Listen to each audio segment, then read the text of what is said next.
Makan siang, makan malam, makannya masih melan. Izinkan saya mengucapkan salam untuk hadirin sekalian. Assalamualaikum warahmatullahi taala wabarakatuh. Yang pertama-tama dan harus diutamakan, marilah kita panjatkan puji syukur kehadirat ilahi Rabbi yang telah memberikan kita rezeki dari pagi sampai malam hari, sehingga kita bisa berkumpul di tempat yang mulia ini. Amin ya robbal alamin. Salawat serta salam semoga tercurahkan kepada junjungan alam baginda Nabi Muhammad SAW. Semoga kita diakui menjadi umat di yaumil akhirat kelak. Amin ya rabbal alamin. Yang terhormat kepada dosen pengampu strategi pembelajaran Bapak Tanenji, mudah-mudahan Allah panjangkan umurnya, mudahkan urusannya, dan semoga selalu dalam keadaan sehat walafiat. Amin amin ya rabbal alamin. Selanjutnya materi kami yang pertama yaitu akan dibawakan oleh saudara Khairul Fahmi dengan NIM akhiran 185. Ya, terima kasih kepada saudara moderator yang telah memberikan kesempatan dan waktu untuk saya. Untuk materi yang pertama itu adalah pengertian metode dan teknik pembelajaran. Nah, yang pertama adalah metode pembelajaran. Metode pembelajaran adalah cara atau pendekatan sistematis yang digunakan oleh pendidik untuk menyampaikan materi kepada peserta didik yang bertujuan agar pembelajaran yang dilakukan itu dapat tercapai. Metode ini melibatkan rangkaian langkah dan prosedur yang terencana yang disesuaikan dengan karakteristik materi dan kebutuhan peserta didik. Contoh dari metode pembelajaran itu ada berbagai macam, ya contohnya seperti metode ceramah, metode diskusi, simulasi, dan pembelajaran berbasis proyek. Nah, lalu yang kedua adalah teknik pembelajaran. Teknik pembelajaran adalah alat atau strategi yang lebih spesifik digunakan dalam penerapan metode pembelajaran. Teknik ini merupakan cara-cara tertentu yang digunakan untuk mempermudah proses pembelajaran, seperti penggunaan media visual, permainan edukatif, atau metode tanya jawab. Jika metode pembelajaran bersifat lebih umum, teknik pembelajaran lebih teknis dan rinci, lalu menekankan pada bagaimana metode tersebut diterapkan di dalam kelas untuk memaksimalkan pemahaman siswa. Istilah lain dari teknik pembelajaran adalah keterampilan pembelajaran. Jadi dalam teknik pembelajaran ini guru itu dituntut untuk bisa lebih terampil dalam memberikan materi atau mengajar kepada peserta didik. Nah, keterampilan merupakan perilaku pembelajaran yang paling spesifik. Nah, keterampilan itu meliputi keterampilan teknik menjelaskan, teknik demonstrasi, bertanya, dan masih banyak lagi. Kedua aspek ini saling melengkapi, di mana metode itu berfungsi sebagai kerangka besar, sedangkan teknik adalah cara spesifik untuk mengoptimalkan penerapan metode tersebut sesuai dengan situasi dan kondisi belajar peserta didik. Mungkin cukup sekian dari saya, kurang lebihnya mohon maaf. Saya kembalikan kepada moderator. Terima kasih. Terima kasih kepada saudara presentator pertama yang bernama Khairul Fahmi asal Cibinong. Semoga apa yang disampaikan beliau bisa kita cerna ilmunya. Amin ya rabbal alamin. Selanjutnya, materi selanjutnya yaitu klasifikasi metode pembelajaran.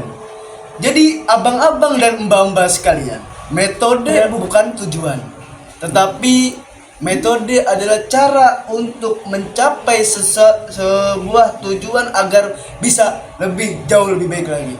Jadi klasifikasi metode pembelajaran ada 5, abang-abang mbak-mbak. Yang pertama, strategi pembelajaran langsung. Nah, strategi pembelajaran langsung ini yaitu dengan cara ceramah. Maksudnya ceramah bukan ceramah maulid, bukan ceramah Isra Mi'raj, bukan. Ceramah tentang apa materi yang dijelaskan oleh seorang guru kepada para siswanya. Yang kedua, strategi pembelajaran tidak langsung. Walaupun para dewan-dewan pengajar mengajarkan materi ataupun mengajarkan kepada siswanya dengan cara metode inkuatif atau inquiry bahasa gampangnya. Apa sih Bang Kemi inquiry itu? Inquiry itu cara untuk pemecahan masalah, studi kasus. Yang ketiga, secara interaktif.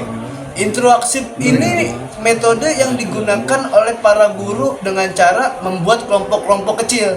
Jadi kenapa di kelas itu dosen ataupun guru bisa bikin kerkom ataupun kerja kelompok, bikin kelompok-kelompok kecil 3 orang, 4 orang, misalkan Mas Galang, Rambu Anarki dan sebagainya macamnya, dengan siapa, dengan Andi, Bowo dan sebagainya.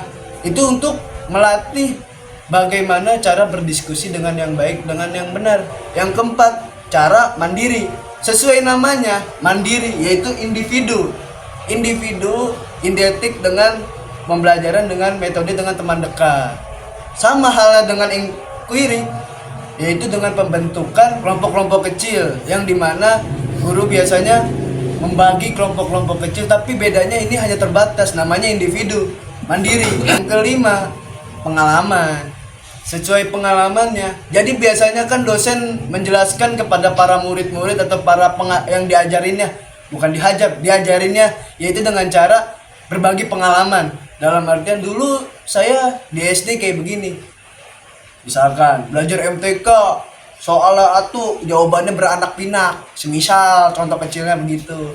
Ya mungkin ini materi yang saya jelaskan yaitu klasifikasi metode pembelajaran hanya sedikit, dan materi selanjutnya yang akan dijelaskan oleh saudara Bung Najib Robani.